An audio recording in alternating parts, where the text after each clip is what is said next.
happened in the last 20 years, and so I'm sure you have a sense of what's coming toward that south side in Kendleton. So we helped Kendleton, I think in some ways, understand the magnitude of the opportunity and put some framework around how to make that work for them. At the same time, we certainly went out and sought inspiration so that they could see what they might look like in the future once they had these plans in place, and pursued them as vigorously as we know they are. But we also helped them to take a moment and validate the fact that the values and who they are as a community and what they stand for have an absolute place at the table for planning. This is Kendleton. This is Kendleton's community, and it is our job as planners, strategists, to help them realize that that values-based is absolutely critical for defining their future. So that's how we kind of go forward. Certainly, I didn't mean to skip over that. You have to acknowledge challenges. We do. We acknowledge them, and then we say, okay, move on. We're going to deal with them. So just talking about Kendleton's assets, I've talked about the leadership. If you spend any time in Kendleton, you're going to be just like Chris. You'll be affected. You'll be inspired. This is a great, great group of people. The rural setting, I believe, is an asset. But you look at it, okay? The elephant in the room is that major industrial investment. Centerpoint changed the fabric of the future of Kendleton when they made the investment for this multimodal development. Kansas City, the same. They chose Kendleton for a reason. They chose that location for a reason. And Chris has already talked about the dynamics of foreign trade, transportation, and logistics, and how that has become an opportunity for Kendleton. But let's look at some of those, I'll call them softer assets. San Bernard River.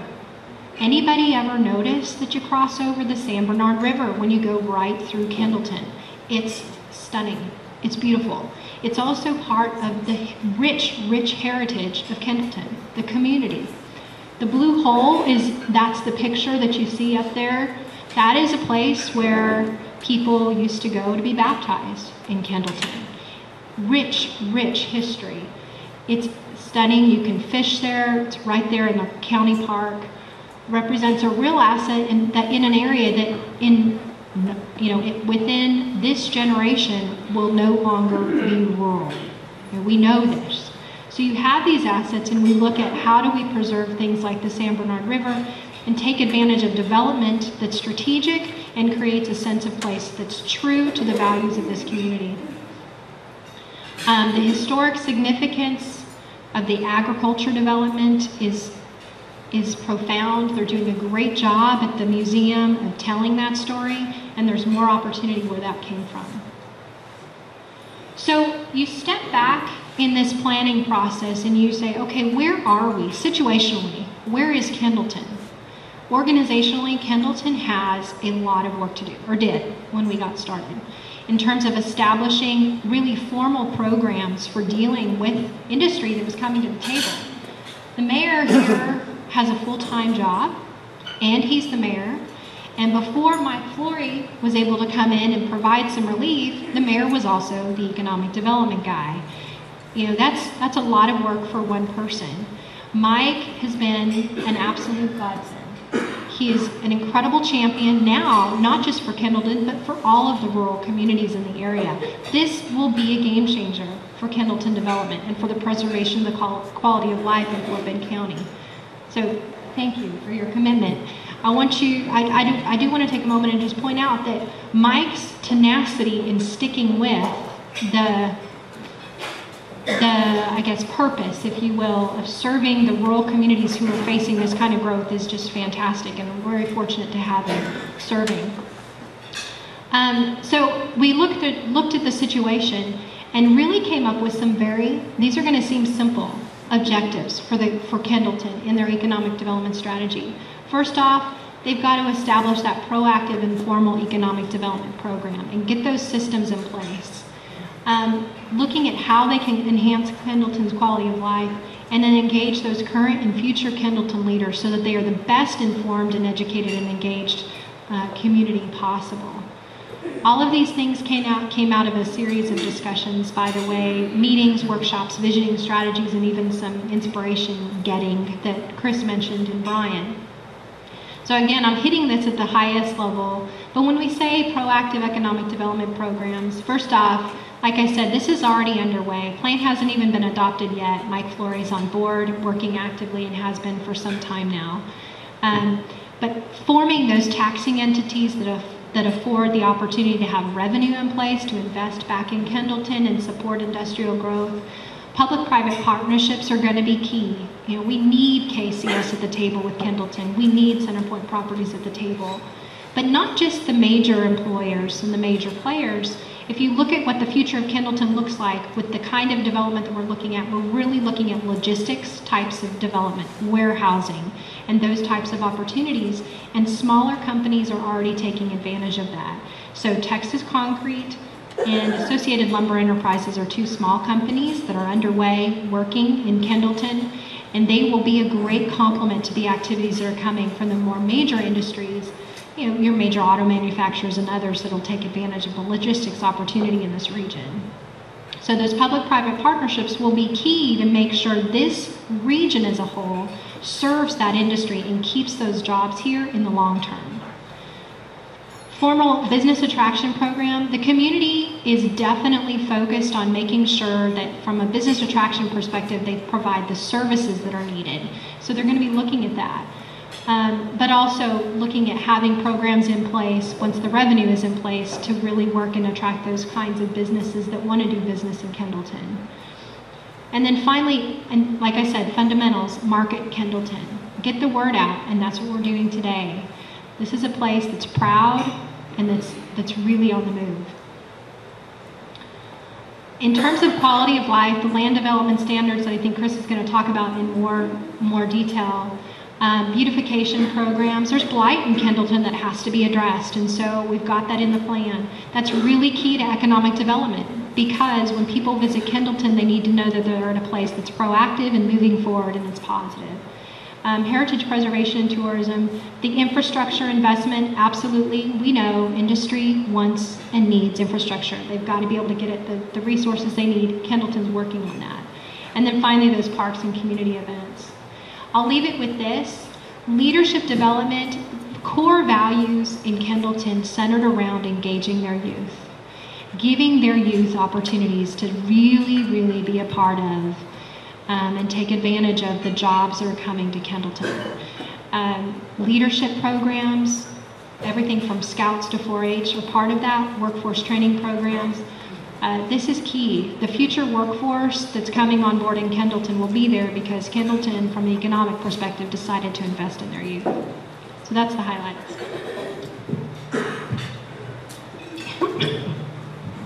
Thank you, Joan. This is a smattering, this is maybe a quarter of the list of proposals that the 20-year growth plan has in store for Kendleton, and really it's a prioritized list of challenges that need to be met so the city can grow. Obviously, any city's backbone is its development ordinances. What are the allowable offenses? what are the things that make development in a particular city friendly?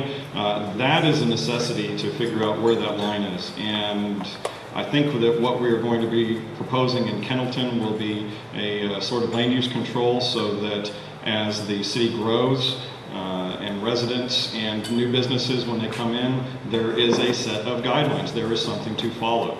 I think that is a very important aspect of any community's growth, is that there are reasons for doing things. There are reasons why Fort Bend has been as successful as it is, why Sugarland has grown, why Rosenberg has grown. And there is a look to these communities. What we need to do is establish what the look for Kendleton is going to be, and then how that can be implemented in the future. Obviously, there's a lot of thoroughfare planning that has to occur from the point of 69, the redesignation of US 59.